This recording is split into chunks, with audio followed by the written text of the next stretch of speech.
Bonjour à tous, merci d'être là. Je m'appelle Walé, je suis le fondateur d'une agence qui a maintenant 12 ans, qui s'appelait historiquement Darwin et qui s'appelle maintenant Mediamonks parce qu'on a été racheté il y a 3 ans et qui bosse pour, je pense, certaines des meilleures marques d'entertainment en France. Moi j'ai 40 ans bientôt, dans quelques semaines, j'en suis ravi. Et puis je remercie ma mère qui est là et puis ma fille qui sont là-bas. Et puis je dédicace à Alexis qui est venu nous voir, qui est le patron de Au Maximum Group, que je vous invite à aller checker aussi. Moi j'ai démarré dans l'audiovisuel il y a 15 ans parce que j'étais passionné d'entertainment et je voulais vraiment bosser dans cette industrie-là. Et je pense que ma force c'est de très vite avoir su quelles étaient les étapes qui allaient pouvoir me mener près de mon projet, quoi.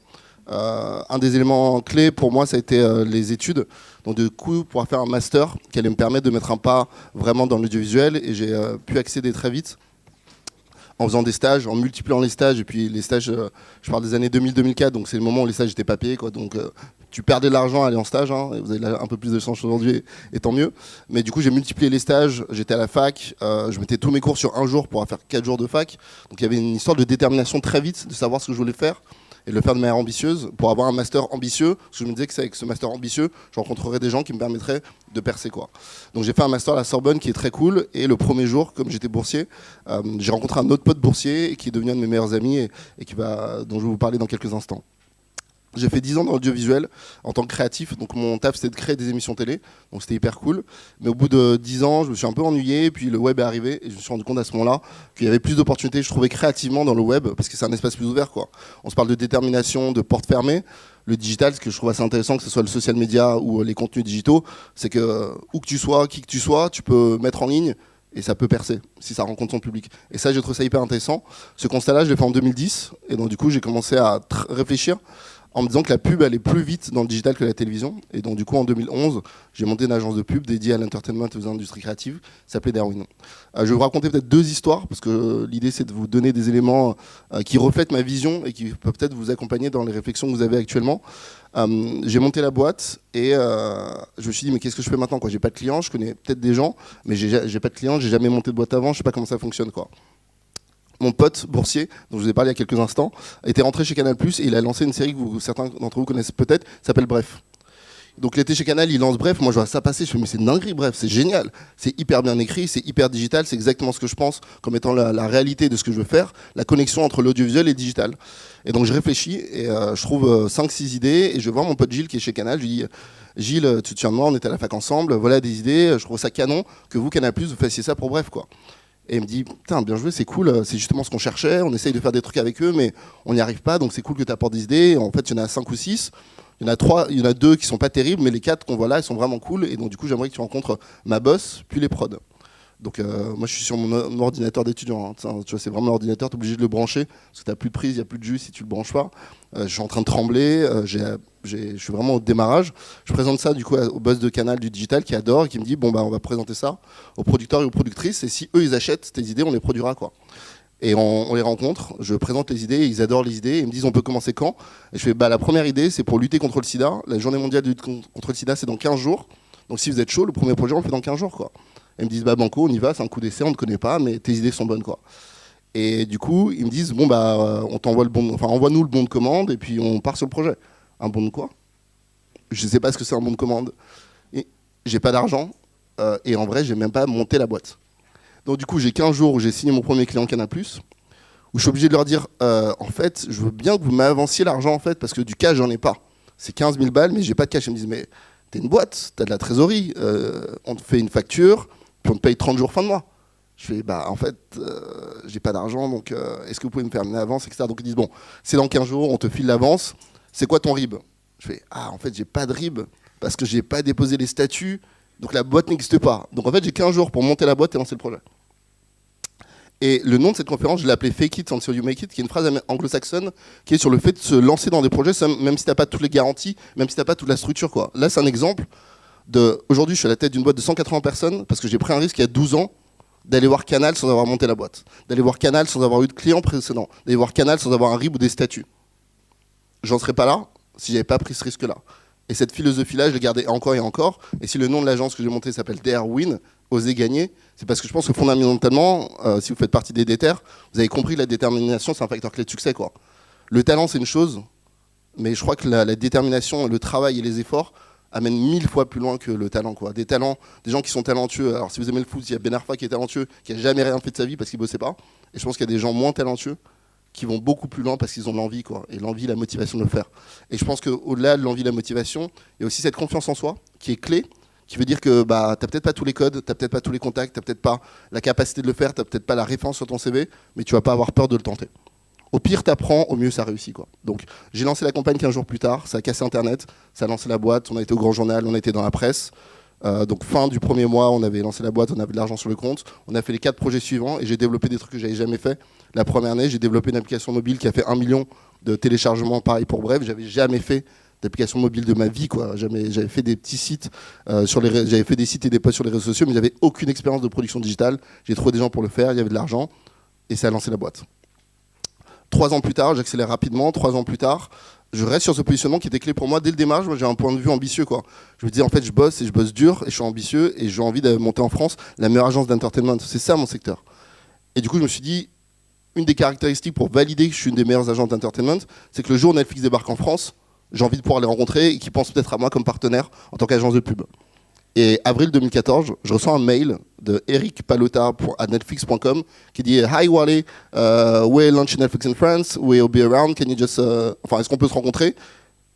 Et du coup, là, je me dis, 3 ans plus tard, après Bref, je reçois un mail de Netflix, les mecs sont en France, on est une boîte de 10 personnes, des jeunes, des stagiaires, des alternants, moi à la tête d'une première agence que je monte, on accueille les gens dans des tout petits bureaux, on est face à des grosses agences en face, mais moi je me dis en fait, mon positionnement c'est l'entertainment et le digital. Et si j'arrive pas à avoir Netflix comme client, j'ai raté ma vocation. C'est le client qui va transformer l'industrie.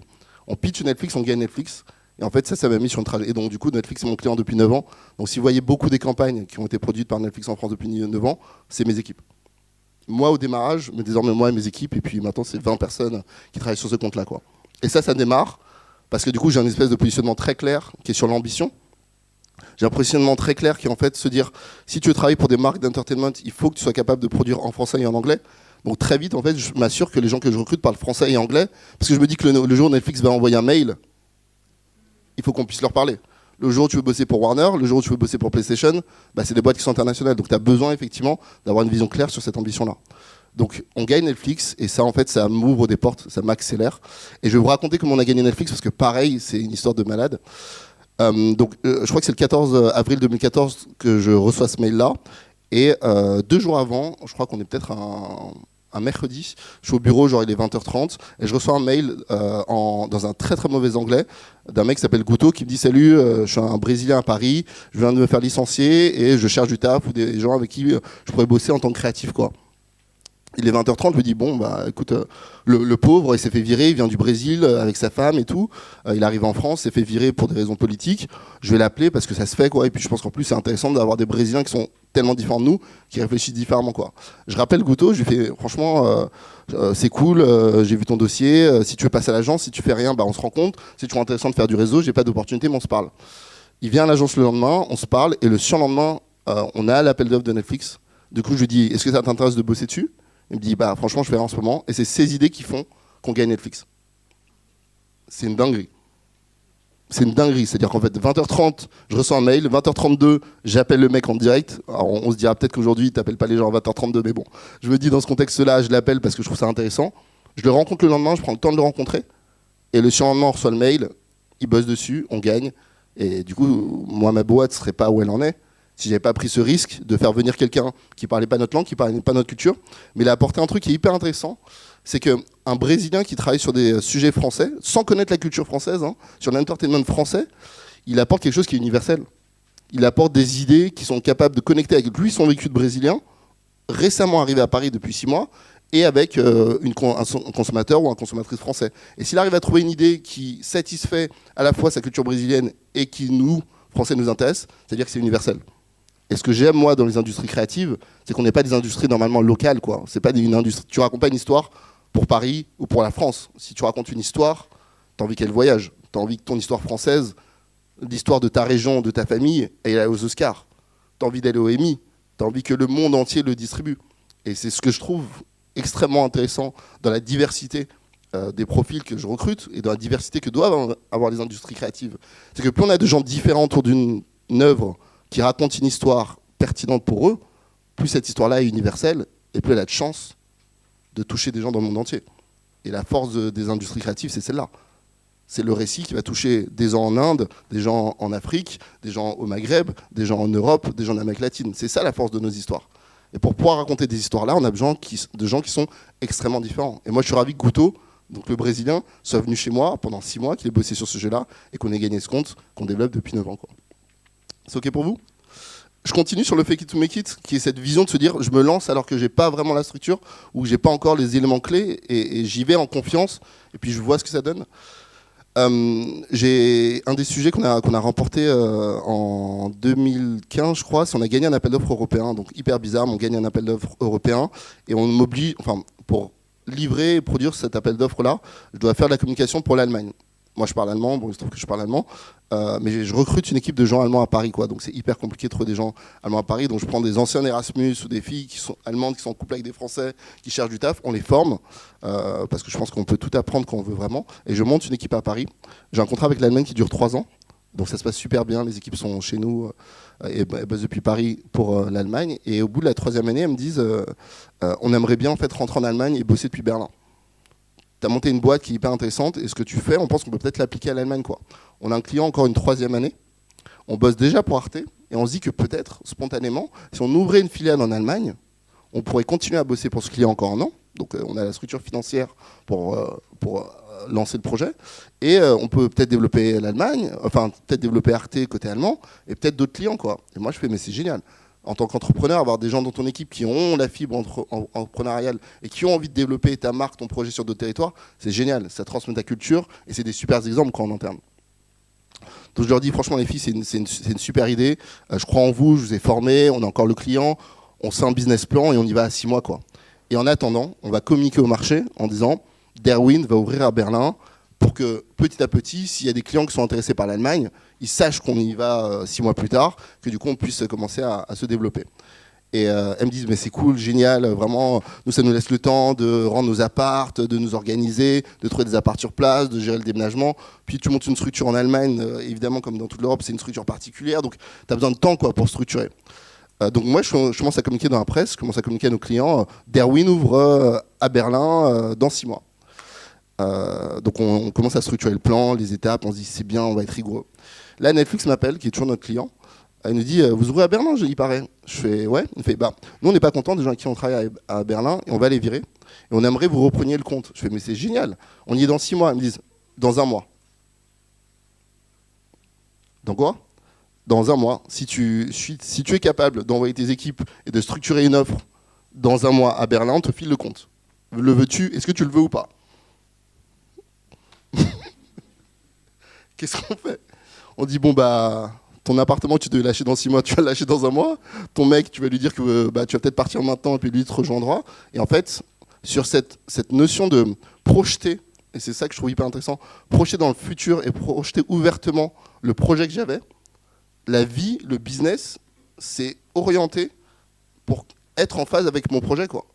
Donc à partir du moment où j'ai dit on va ouvrir Berlin alors que c'était juste un projet, Arte nous a dit bah, vous allez ouvrir Berlin, donc on file le bise. Netflix m'a dit si vous le faites dans 1 mois, on y allait. Et puis en fait, je suis passé d'une boîte où j'avais 4 personnes à Paris, d'une boîte où la première année on était 12 à Berlin.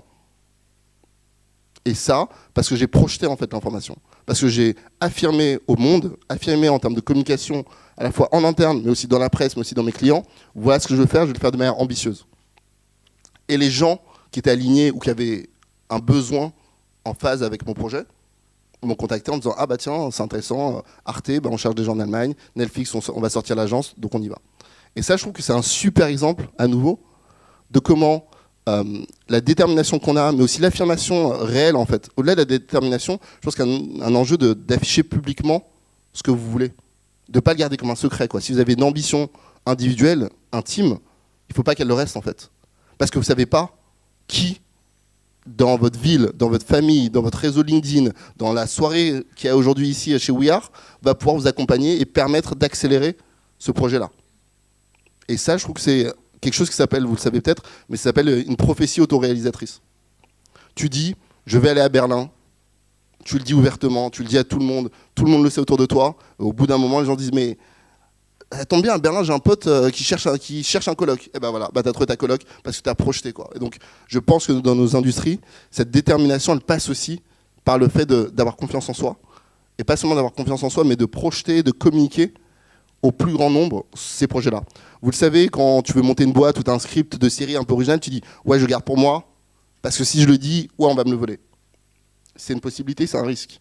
L'autre possibilité aussi, c'est que si tu le dis publiquement, la boîte de prod, le voisin, je sais pas qui, un mec que tu n'as jamais vu sur les réseaux, va dire bah, ça tombe bien, moi aussi ce projet-là m'intéresse, est-ce qu'on peut se joindre?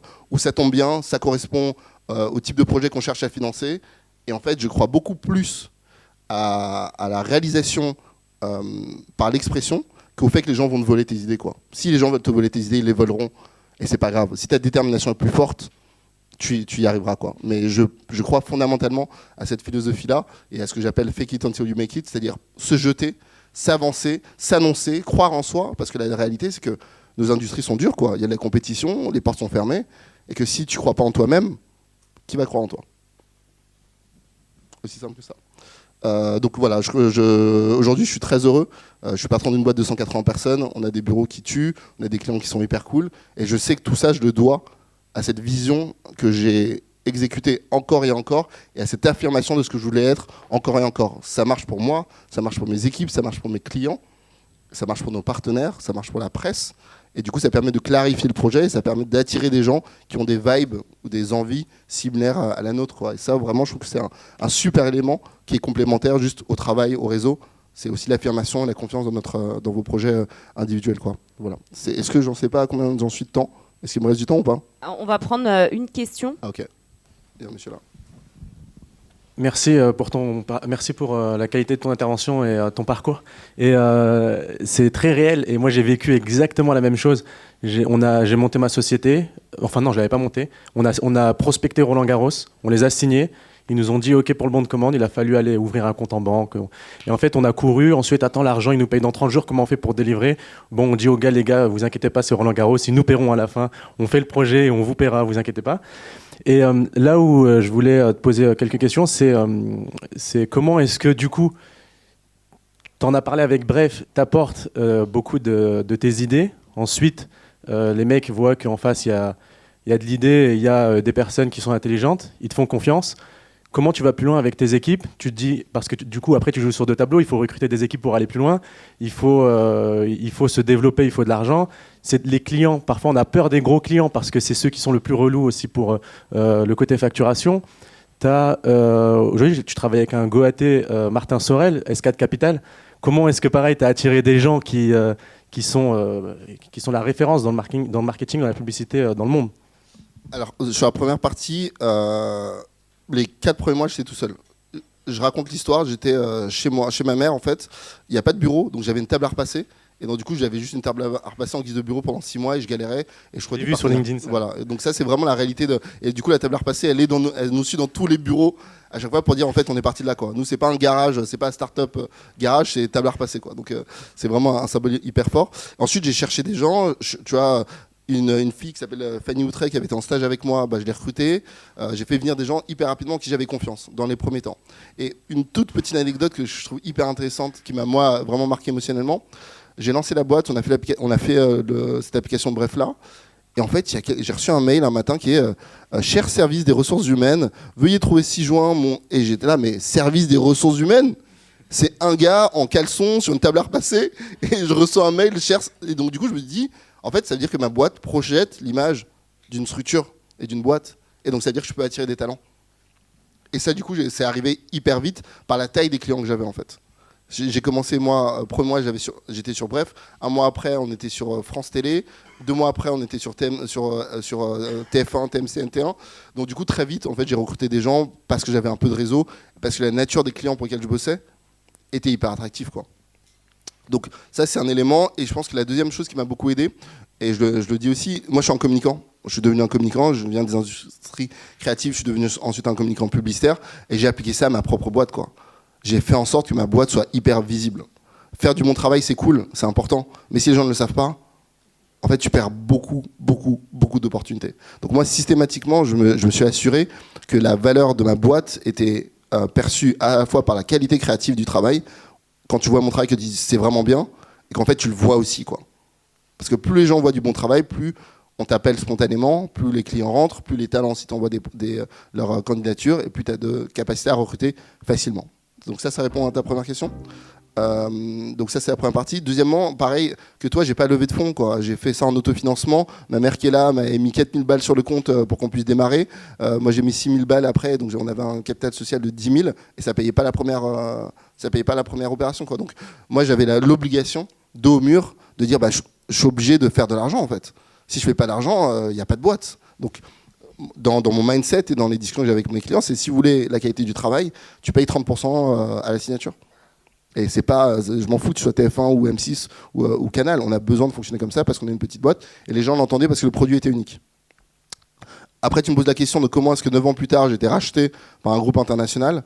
Je pense que comme je disais au début, dès le démarrage, moi j'ai projeté, même dans le nom de la boîte, Derwin, une vision internationale. J'ai postulé très vite à des prix internationaux parce que mon enjeu, c'était pas de me positionner comme le meilleur acteur français. Moi, je voulais être perçu mondialement comme un acteur de référence. Donc du coup, pour ça, j'allais me frotter aux compétitions créatives internationales. Et donc du coup, j'étais la petite agence française, peut-être de 20, de 30 personnes, mais qui remportait des prix. Et la raison pour laquelle Netflix m'a envoyé le mail le 14 avril 2014, c'est parce que j'avais gagné on avait sorti une campagne, je crois que c'était pour Walking Dead, qui avait fait mieux que leur campagne sur BoJack Horseman, qui est une série Netflix. Et du coup, les mecs se sont dit, mais comment est-ce qu'on... Nous, on est des mecs de la Silicon Valley, on a les plus grosses agences dans le monde, et quand il y a des prix créatifs, c'est des petits gars en France qui nous passent devant. Le jour où on lance en France, il faut qu'on leur parle.